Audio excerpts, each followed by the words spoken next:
Okay, Patty, here you go. Here's your AC installation video. Yeah. So here's the prep work you have to do is on some of these you can just unscrew this piece. This is the piece at the bottom that keeps it from, you know, sliding back out of the window. It sits down in the channel. This one just unscrewed. Some of them have a little tab that you have to just bend and break it off. And then others, the tab's not in the way, but most of the time you just have a little metal tab. You have to, a couple of them you just have to break off. And then you're going to cut pieces of aluminum angle. And what we do, I don't know if you can see that here, I can't look, but we hold it here and then kind of mark, there we go, where these holes are. So we're going to line it up there and all 4 of those holes. So you want to do, it's like I'm moving it around. Sorry, it's hard to get a good video. Anyway, and make these holes considerably bigger than what you need, so you have a little playroom in case you don't get your holes drilled exact. And so those are going to line up, and you're going to put the caulking in between those. And you see this hangs off about 1 inch here because there's side pieces that go on.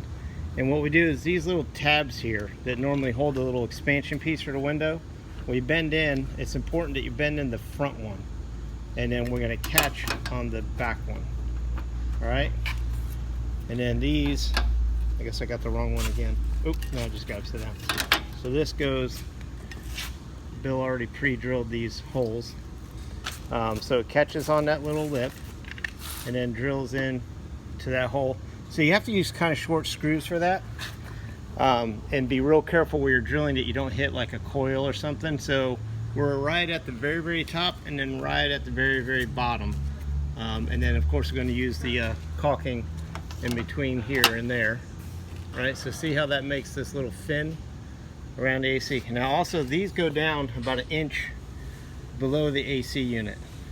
So on the inside of your opening, you're going to have a piece of angle aluminum that just goes inside the opening at the bottom like this, and that attaches to the trailer. And you leave that there, and then these 3 here stay on the AC unit. Then the AC unit just slides right into place. You can use caulking here. Probably I would say a little rubber gasket is best. I'll show you what we use. That way if you ever have to replace it, it's easier. But then you just have one person hold it up in place in the hole, and the other person putting some screws in there. You probably want an extension driver, so one person can hold and the other one can reach around and have plenty of room to get those screws into the camper. So that's pretty much it. If you have any other questions, refer to the video, call or text. Thank you.